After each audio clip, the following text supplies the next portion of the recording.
6월 30일 새벽 예배의 말씀입니다.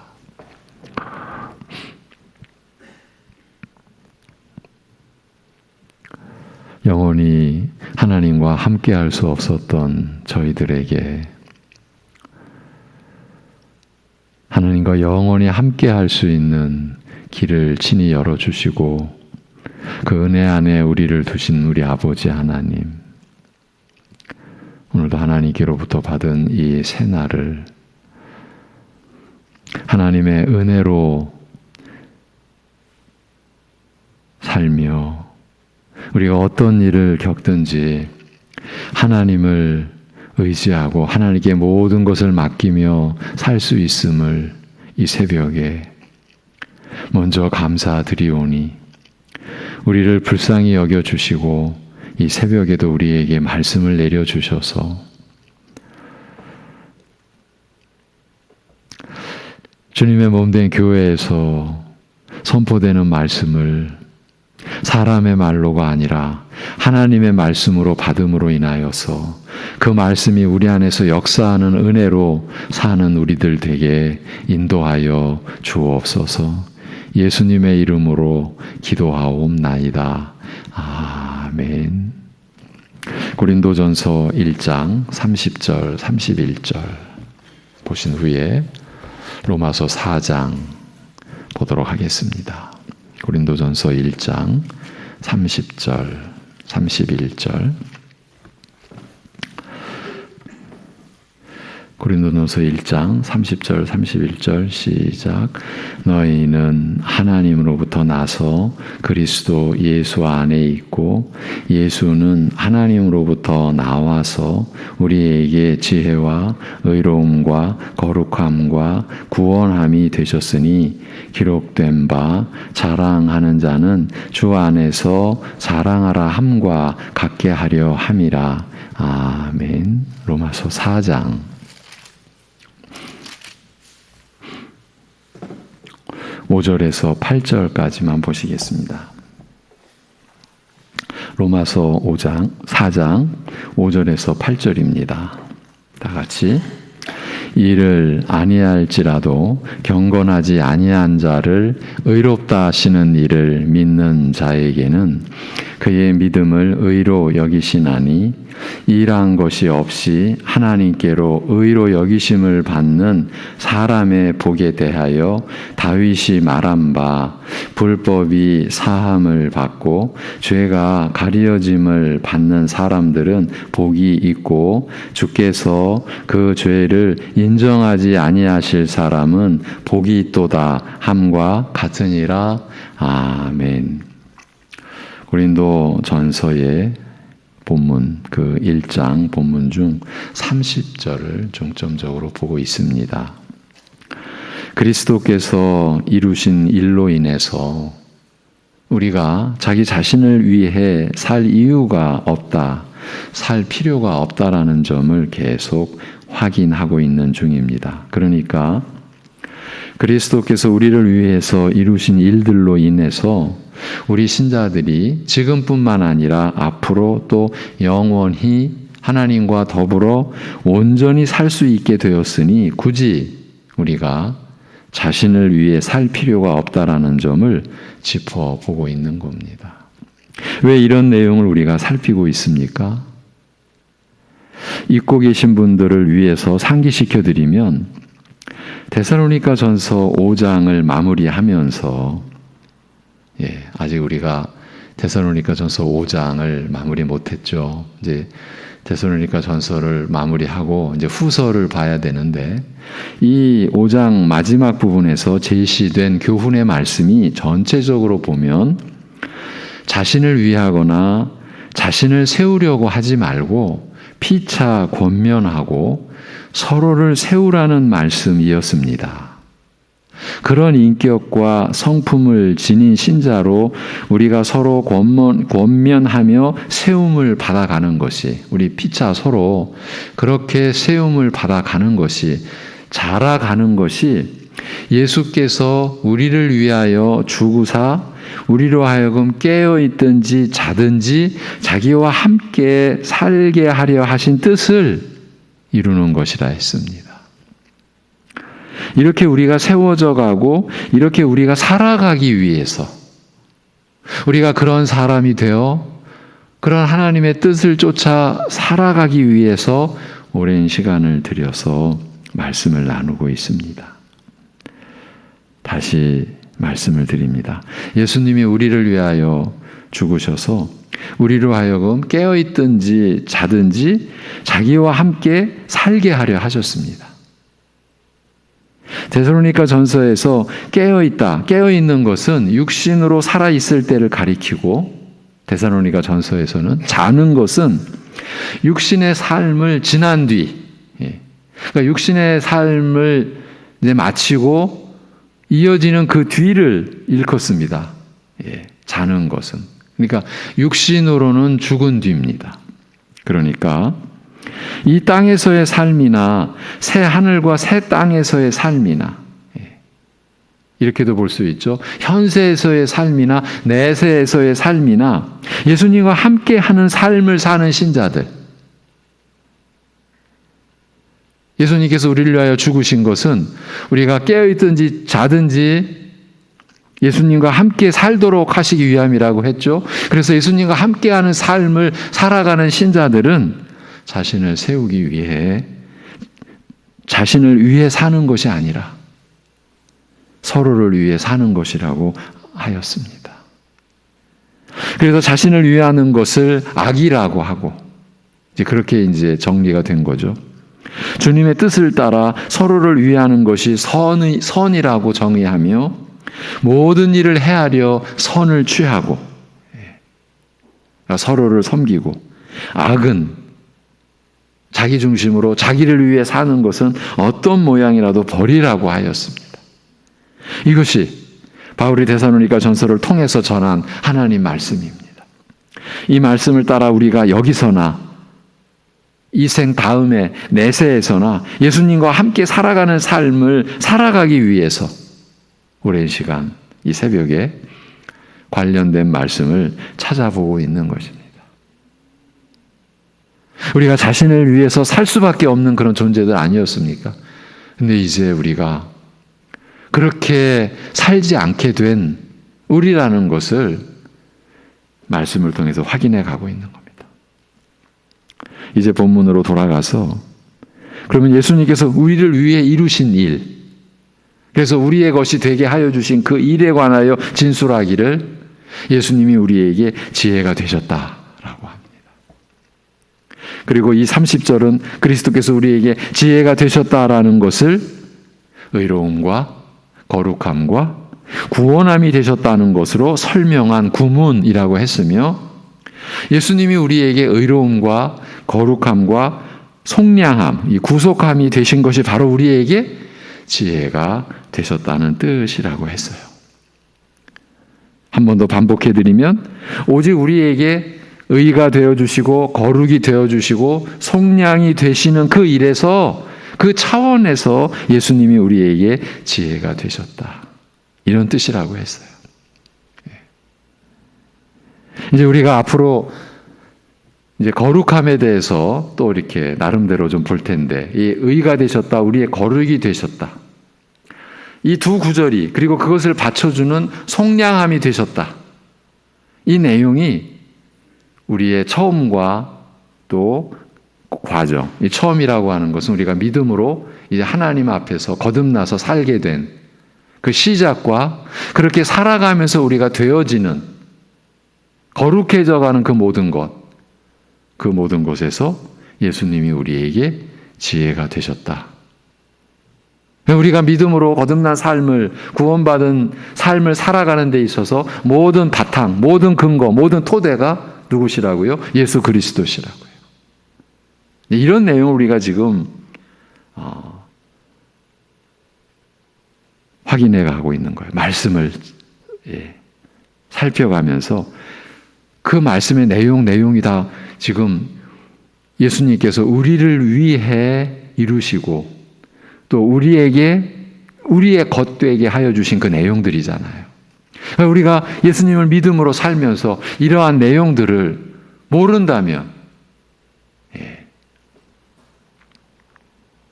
하나님께서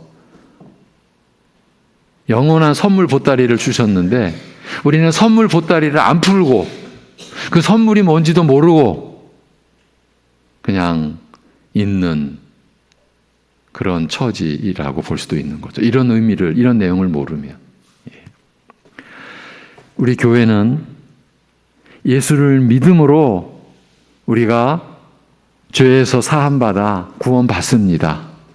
이 단순 명료한 진리를 지켜야 되고 이것을 전해야 되는 것 하나와, 그런데 그 예수를 믿어 구원받은 우리에게 우리가 살아가는 일생을 하나님께서 허락하셔서 우리가 믿음의 생애를 살아가는 신자들은 그러면 예수 믿어 구원받은 그 내용을 하나님의 기록된 말씀으로, 성경으로 우리에게 주신 그 하나님의 뜻을 따라서 성경 말씀을 가지고 우리가 예수 믿은 게 뭐지? 어떻게 믿었지?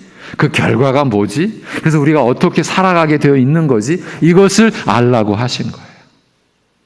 그래서 예수 믿어 구원받습니다.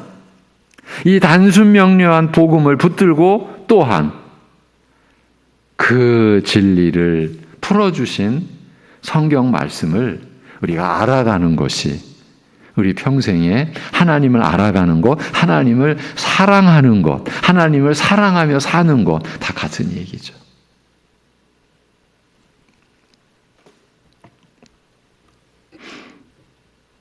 여러분도 그런 경험이 있으시지만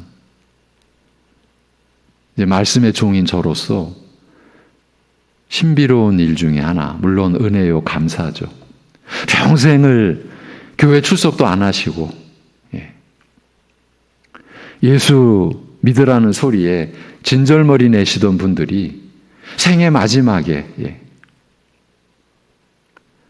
예수님을 영접하는, 그리고 그 예수님을 영접한 그 증거가 그 혈족들에게는 분명히 우리 어머님이, 우리 아버님이 예수님을 믿고 이제 소천하셨어요 라고 말을 해줄 정도로 그 분명한 증거를 보여주시고 그렇게 하나님께로, 하나님 품으로 안기신 분들, 말씀의 종이지만 너무 신기해요. 그리고 은혜죠. 은혜 중에 은혜죠.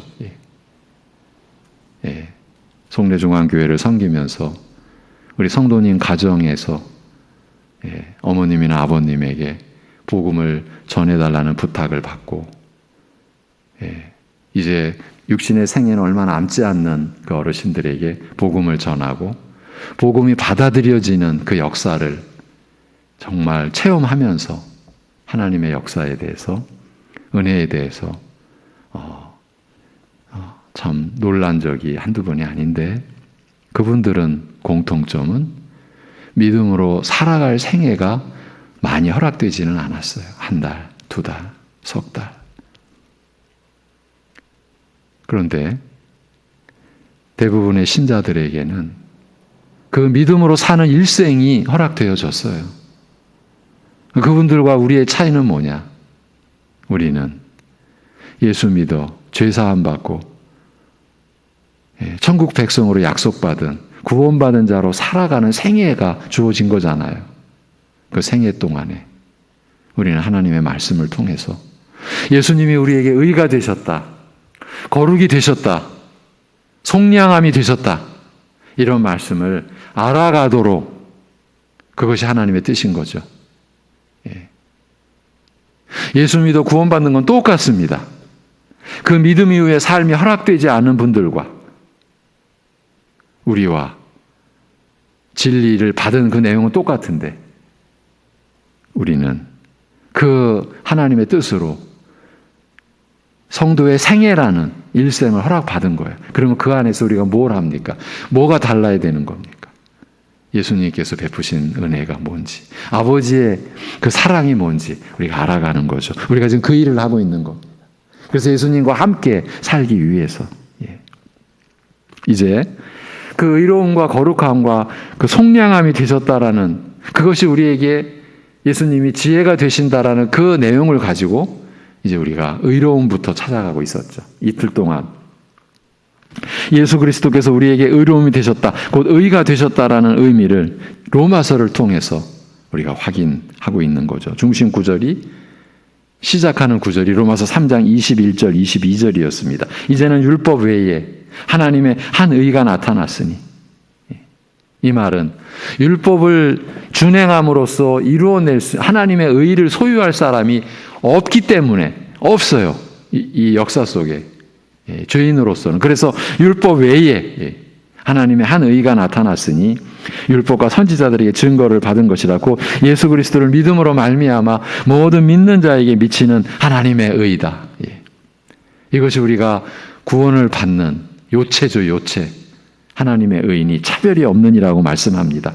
그리스도를 믿음으로 말미암는 하나님의 의는 모든 믿는 자들을 위한 것이라고 하면서, 왜냐하면 차별이 없기 때문이라. 모든 믿는 자들을 위한 것이라고 하면서 차별이 없기 때문이라고 하는 거예요. 그러니까 모든 믿는 자들 안에는 하나님과 영원히 영생을 누릴 수 있는 그 완전한 조건인 하나님의 의가, 죄의 책임과 정죄에서 완전히 벗어나게 해주시는, 죄사함을 받는 그 하나님의 의가 주어지는데, 그 의는 모든 믿는 자들을 위한 것이니, 왜?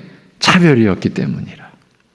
여기서의 핵심은 믿음에 있다라는 것을 다 아시죠? 오직 그리스도를 믿음으로 말미암은 하나님의 의를 이제 사도는 로마서를 통해서 강조해 갑니다. 지난 이틀 동안 사도가 이 사실을 확증해 놓은 구절들을 중점적으로 살폈죠. 그 구절들 속에서 누가 등장했습니까? 구약에서 하나님 나라를 대표하는 인물, 곧 아브라함과 다윗이었어요.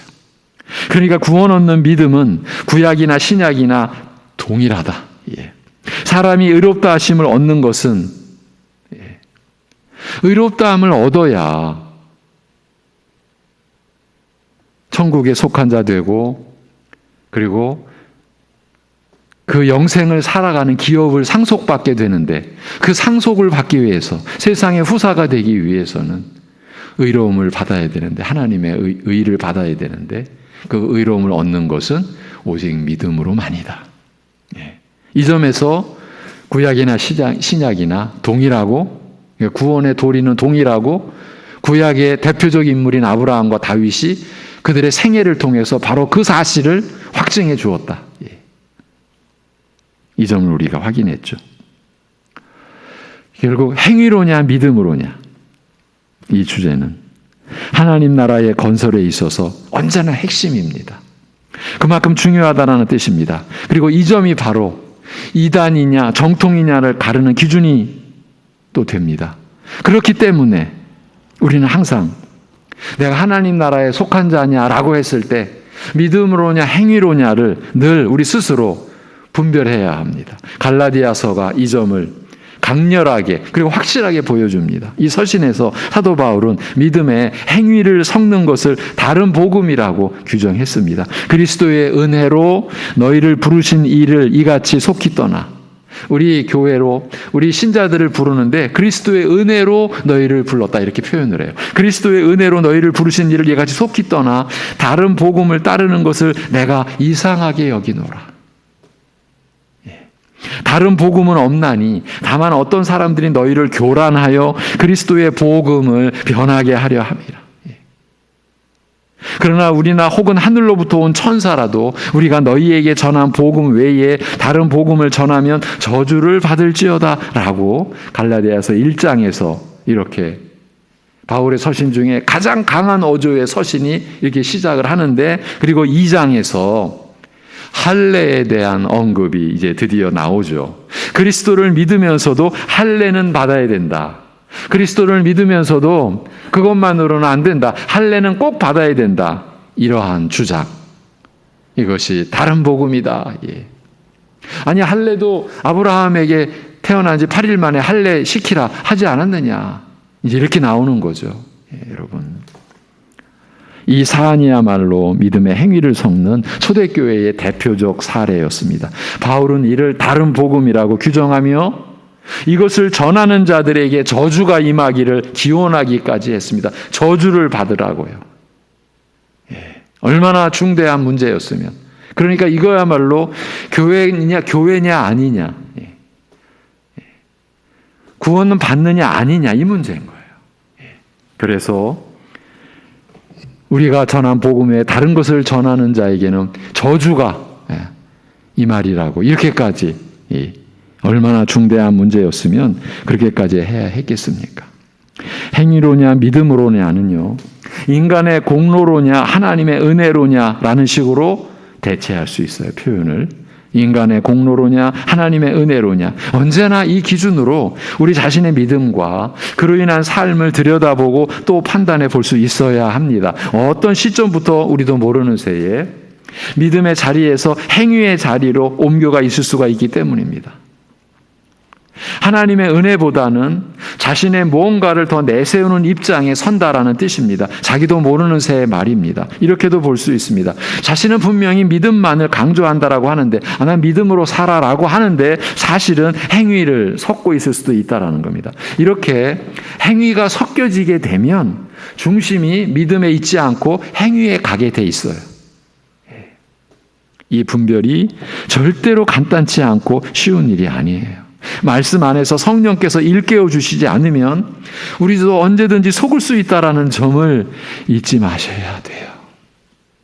어제 바울 사도가 제시하는 믿음으로냐 행위로냐의 차이를 간단히 짚어드리면서, 믿음으로는 그리스도를 근거로 삼는 것이고, 행위로는 자신의 무엇, 자신의 행위, 자신의 일한 것을 근거로 삼는 것이라고 말씀을 드렸습니다. 그 자신을 근거로 삼는 것입니다. 우리 신자들의 삶을 믿음으로 사는 삶이라고 이렇게 평이하게 말하죠. 평이하게 말하지만 정확한 표현이죠. 우리는 지금 믿음의 삶을 살아요. 믿음으로의 삶을 살아요. 이 말은 모든 생활을 그리스도와 그의 은혜를 근거 삼고 있다, 근거 삼고 산다라는 뜻이에요. 예배를 드리는 것도 그리스도와 그의 은혜를 근거로 드리는 거예요. 일상생활도 똑같습니다. 그리스도와 그의 은혜를 근거로 살아가는 겁니다. 이것을 예수님께서 우리 위에 주구사 우리가 깨어있든지 자든지 자기와 함께 살게 하려 하심이라고 하는 그 말씀대로 살아가는 거예요. 일상생활도 우리는 그리스도와 그리스도의 은혜를 근거로 살아가는 거예요. 이렇게 되니까 범사에 감사하라는 이 데살로니가 전서의 말씀이 성립이 되는 거예요. 항상 기뻐하라라는 말씀도 성립이 되는 거예요. 또한 쉬지 말고 끊임없이 기도하라라는 말씀도 성립이 되는 것이에요. 왜냐하면 예배를 포함해서 모든 삶이 그리스도를 근거 삼고 그리스도께서 베푸신 은혜를 근거 삼고 사니까 끊임없이 기도하는 중심, 그러한 마음 자세로 살아가게 되는 거죠. 우리 위에 죽으시고 다시 사신 그리스도께서 모든 우리의 일과 삶의 근거가 되어 주시니까요. 우리가 이런 믿음의 내용을 지닌 모습으로 살아가고 있습니까? 이제 우리 자신에게 물어야 되는 거죠. 우리가 이러한 믿음의 내용을 지닌 모습으로 살아가고 있습니까? 하나님께 기도를 드리는 것도 예외일 수가 없지요. 오직 그리스도와 그의 은혜를 근거로 해서 기도를 드리는 것입니다. 여러분, 어떤 때는 기도하고자 하는 간절한 마음이 일어날 때가 있습니다. 어떤 때는 이제 편하게 평이하게 말하면 좀 상대적으로 그런 간절함이 일어나지 않는 경우도 있습니다. 어느 쪽이나 다 우리가 기도를 드린다라는 것은 그리스도와 그의 은혜를 근거로 기도 드리는 거예요. 아무리 내 심령이 간절하다 할지라도 그 간절함이 근거가 되는 게 아니라고요. 근데 우리는 그렇게 가버리는 거예요. 네. 그러니까 오직 그리스도와 그의 은혜를 근거로 해서 기도를 드린다라는 것을 우리가 염두에 두자면, 기도하는 것으로 인해서 자신을 내세울 수가 있을까요? 그런데 그리스도의 은혜를 근거로 해서 기도해 놓고서는 자신을 내세운다라고 하는 것은, 그러니까 기도한 자신을 내세운다라고 하는 것은 결국은 그리스도의 은혜는 껍데기만 가져다 놓고 그 안에다가, 껍데기 안에다가 기도하는 자신의 열심과 자신의 수고를 그냥 딱 가져다 놓은 셈인 것이죠. 이런 상태에서의 기도가 반복하게 되면 어떤 지경에까지 도달게 되느냐 하면, 기도하면서 주님을 의지하는 것이 아니라 기도하는 자신을 의지하는 꼴이 되고 마는 겁니다. 그러면 기도하면서 우상을 숭배하게 되는 겁니다. 기가 막힌 일이 일어나는 거예요. 여러분, 우리가 기도할수록 주님을 더 의지하고 내가 기도하는 자체가 주님께서 베푸시는 은혜를 근거로 이 기도가 이루어지고 하나님께 이 기도가 상달된다. 오직 그리스도로 인해서 기도가 성립이 되고 이루어지고 아버지 하나님께 이 기도가 향기로운 기도로 아버지 하나님께 상달되는 것은 오직 그리스도 예수로 말미암는다. 그리스도 때문이다. 우리 이 진리의 말씀대로 우리가 기도를 하게 되면 기도할수록 저와 여러분의 심령 속에 누가 충만해지시는 겁니까? 그리스도가 충만해지시는 거죠. 이렇게 되지 않으면 그리스도의 은혜는 그냥 껍데기, 그 안에다가 기도하는 자신의 열심, 자신의 수고, 자신의 노력, 그것이 점점 내 안에서 확대되기 시작하면 우리는 주님을 의지하는 게 아니라 기도하는 자신의 그 열심으로, 여기다 이제 덧붙이면 남들보다 탁월하게 구별되어 열심을 내는 자신의 열심이 근거가 되는 거죠. 자신의 열심이 근거가 된다고요.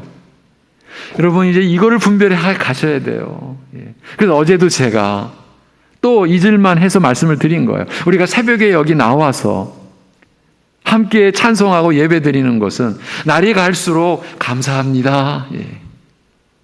오늘 하루도 함께 이렇게 찬송 드리고 이렇게 또 말씀 같이 보고 말씀 안에서 함께 기도할 수 있어서 그저 감사합니다. 이렇게 가는 것이 그리스도와 그의 은혜에 근거해서 찬송도 드리고 말씀도 보고 또 기도하는 중심인 것이지. 기도하는 나의 무엇, 거기에 이제 초점이 맞춰지고 그러면요, 이제 기도한 걸 가지고 시쳇말로 말하면 위세 부리고 위세 떨고 기도 안 하는 사람들을 쉽게 비난하고 뭐 직분을 가지면서 기도도 안 한다고 이런 말 그냥 금방 쉽게 나와버리고 너무 자연스럽게 우리가 그렇게 되는 거죠.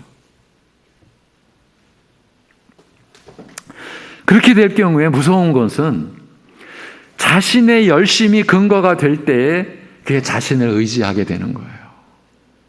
그러니까 우리는 예배드리며 우상숭배하고 기도드리며 우상숭배하는 셈일 수 있어요. 자신을 의지하고 있으니까요. 이런 점을 살피셔야 돼요.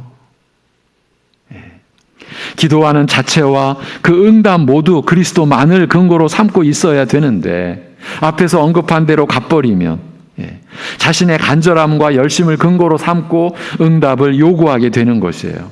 내가 이렇게 간절히 기도하지 않습니까? 내가 이렇게 열심히 다른 이들과는 구별되는 탁월한 열심을 보였지 않습니까? 그게 이제 응답의 근거로 제시가 되는 거예요. 이런 상태에서는요, 더 열심을 내게 되는 거예요. 왜? 자신의 열심을 근거로 응답이 될 터이니까. 그러니까 더 열심을 내는 거죠. 이게 겉으로 보면은 우리는 정말 저렇게 열심히 기도할 수 있구나. 저렇게 믿음이 좋을 수가 있구나.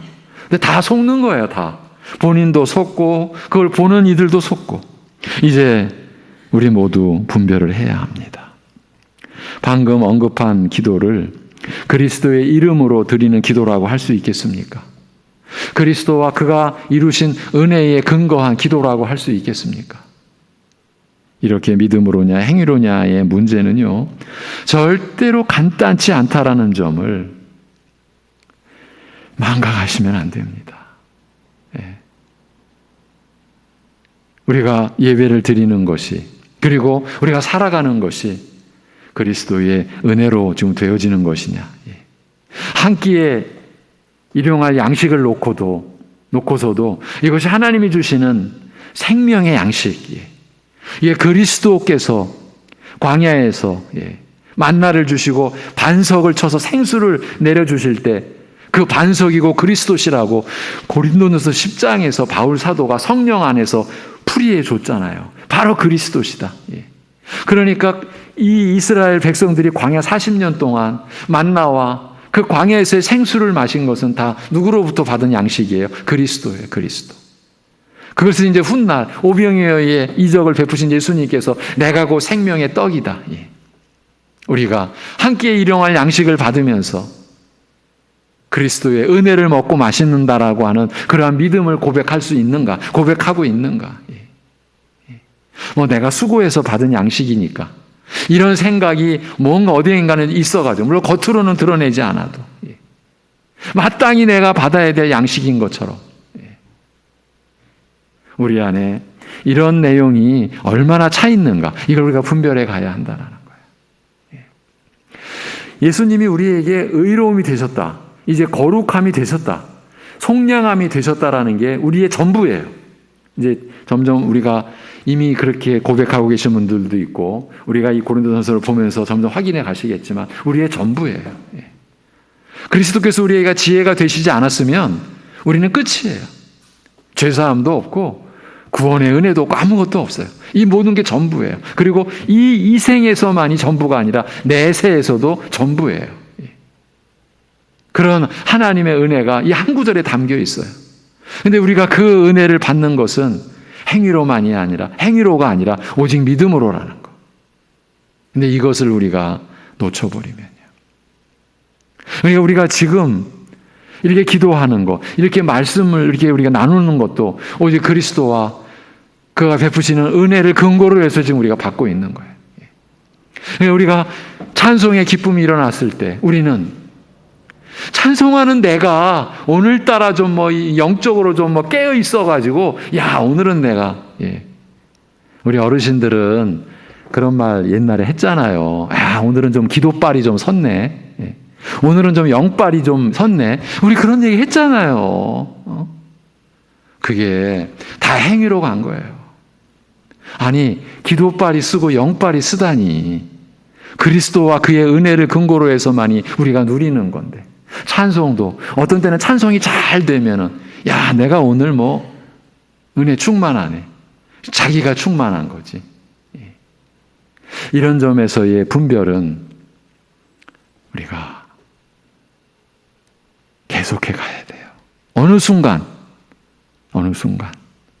우리는 은혜의 옷을 벗고 하나님의 의의 옷을 벗고 자기 의의 옷을 다 걸쳐 입고 그러면서도 내가 은혜로 산다라고 말은 그렇게 하는데 내용이 없는 거죠. 그 내용이 없는 증거 중에 하나가 우리가 신자로 살아가면서도 자기를 위해서, 자기를 세우기 위해서, 자기를 나타내기 위해서, 자기를 자랑하기 위해서 우리가 엄한 짓 한 게 얼마나 많습니까? 지금도 그렇고. 그것이 무엇을 말해주는 겁니까? 그리스도와 그의 은혜를 근거로 한 삶이 아닌 거예요. 예배에서도 실패하는데, 넘어지는데, 삶 속에서 그리스도와 그의 은혜만을 근거로 우리가 산다라고 할 수 있겠습니까? 예배와 기도와 찬양에서조차도 그리스도보다는 자기가 나서는 게 우리에게는 익숙하고 우리에게는 쉬운데, 여러분, 그래서 지금 우리가 고린도전서 지금 1장 30절, 31절로 고린도전서 1장이 마무리되고 이제 2장으로 넘어가서 2장 2절에서 바울 사도가 뭐라고 고백합니까? 나는 그리스도와 그가 십자가에 못 박히신 것만 알기로 작정했다. 이게 바울 사도의 평생입니다. 나는 그리스도와 그가 십자가에 못 박히신 것만 알기로 작정했다. 그리고 내가 이 사실을 증거하는데 다른 것을 증거하는 것이 아니라 바로 그리스도와 그가 십자가에 못 박히신 것만 증거하기로 했기 때문에 나는 세상의 지혜, 말의 설득력 이런 모든 것을 다 버렸다. 오직 나를 주관하시는 성령의 나타나심과 성령의 능력만을 나는 의지하고 이 복음의 일꾼으로 섰다. 이렇게 말하는 거예요. 그 핵심은 나는 그리스도와 그가 십자가에 못 박히신 것만 알기로.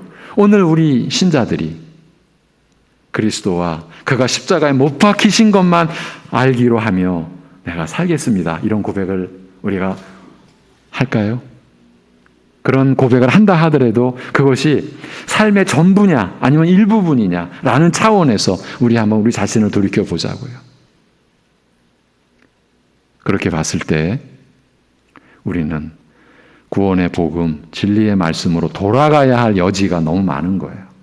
구원의 복음에서 멀리 나와 있는 우리 모습을 우리는 발견하게 되는 거죠. 사실은 발견하는 것도 은혜죠. 돌아가야 되는구나. 어디로? 구원의 복음으로. 그래서 복음의 소망을 붙잡아야 되는구나. 다른 육신의 소망이 아니라 복음이 주는 소망, 곧 하늘에 쌓아두는 소망을 붙잡아야 되는구나. 믿음으로냐 행위로냐. 결코 간단치 않다. 우리의 평생의 과제다. 우리 신자들이나 말씀의 종들이나 어느 시점에선가 반드시 내가 과연 저 믿음으로 그리스도만을 근거로 삼고 있는가, 아니면 어느새 그리스도는 살짝 제쳐놓고 거기에 나의 뭔가를 또 위치해놓고 세워놓고 그거를 의지하고 있는 것은 아닌가, 그거를 늘 분별하며 살아가는 우리들이어야 합니다. 기도하겠습니다. 하나님 아버지, 기도하면서도 기도하는 나의 열심을 붙들고 그 열심을 의지하는, 그래서 결국은 자기를 숭배하는 그런 무지에 우리가 빠져있진 않는지 우리 자신을 돌아보게 하여 주옵소서. 우리가 예배를 드리는 것뿐만 아니라 우리가 살아가는 전체가 그리스도의 그 은혜 위에서 그리스도를 근거 삼고 우리가 살게 된 것, 그것이 이제 옛사람은 죽고 그리스도와 함께 부활하신 그리스도와 함께 연합되어 새 생명, 영원한 생명을 지닌 우리가 사는 모습은 오직 그리스도를 근거로 그리스도의 은혜 위에서 그리스도의 이름으로 우리가 살아가는 것임을 결코 혼동치 않고, 그리하여 믿음으로 의롭다함을 받은 우리가 거룩해져가는 생애를 살아가는 것도 오직 그리스도의 이름으로 그리스도의 은혜를 의지하여, 결국은 그래서 우리의 공로나 우리의 자랑을 내세울 게 날이 갈수록 은혜 안에서는 더 깨달아지는 은혜 안에서는 내 것을 나타낼 것이 있을 수가 없고 있어서도 안 되고 오직 그리스도만을 자랑하고 아버지 하나님만을 나타내는 그러한 우리 교회와 우리 사랑하는 성도들의 중심 되게 인도하여 주시옵소서. 하나님 아버지, 우리를 위해 죽으신 그리스도로 인해서 우리가 영원한 생명을 지닌 자로 살아가게 된, 어떻게 보면 너무 단순 명료한 이 진리가 우리의 삶 속에서 끊임없이 왜곡되고 가려지고 흐려지고, 그래서 그 속에서 어처구니 없게 우리의 의가 나타나고 우리의 자랑거리가 끊임없이 샘솟이 돋아나게 되는 그것으로 인해서 우리가 서로를 세우는 것이 아니라 서로를 낮추고 서로를 욕되게 하고 서로를 아프게 하고 서로를 상처나게 하는 일을 끊임없이 해왔던 우리를 멈추도록 은혜 베풀어 주시옵시고, 서로를 세우는 것, 나 아닌 남을 세우는 것, 거기에 우리의 은혜가 있고 우리의 소망이 있고 우리의 축복이 있고, 그것이 예수님과 함께 살아가는 바로 그 모습이라는 것, 말씀대로 이렇게 갈 수 있는 우리 교회와 우리 사랑하는 성도들의 생애 되게 하여 주옵소서. 가정 안에서 가족을 섬기는 것이 얼마나 귀한 일인지, 함께 일하는 곳에서 다른 이들을 생각하는 것이 이 세상을 뒤집는 일이라고 하는 것을 깨닫는 우리 성도들이 이제 성숙되게, 그렇게 남을 위하면서도 그것조차도 드러내지 않고 오직 그리스도만을 의지하여 살아가는 우리들, 결국은 우리 입술 속에 자신을 위한 얘기가 담기지 않고 서로를 명예롭게 하고 서로를 존중하는 그러한 말과 그러한 생각과 그러한 행실이 우리 사랑하는 성도들의 성숙한 하나님의 자녀의 모습으로 세워져가는 생애 되도록 축복하시고 인도하여 주시옵소서. 그런 면에서 우리에게 하루하루가 그런 성숙의 훈련, 성숙해가는 과정이라고 하는, 그래서 오늘 하루가 소중하고 오늘도 우리가 훈련되어지고 자라가는 기대를 가지고 오늘을 살아갈 수 있게 인도하여 주시옵소서. 우리가 육신의 일로, 육신의 생애로 성공 실패가 아니라 하나님의 자녀로서 자라가는 면에서의 성공 실패가 우리 신자들이 물어야 할, 자기 자신에게 물어야 할 질문이라고 하는 것을 잊지 아니하고 하나님 앞에서 자라가는 자녀인지를 오늘도 돌아보는 우리들 되게 인도하여 주시옵소서. 모든 것을 주님께 의탁하오며 우리 주 예수 그리스도의 이름으로 기도하옵나이다. 아멘.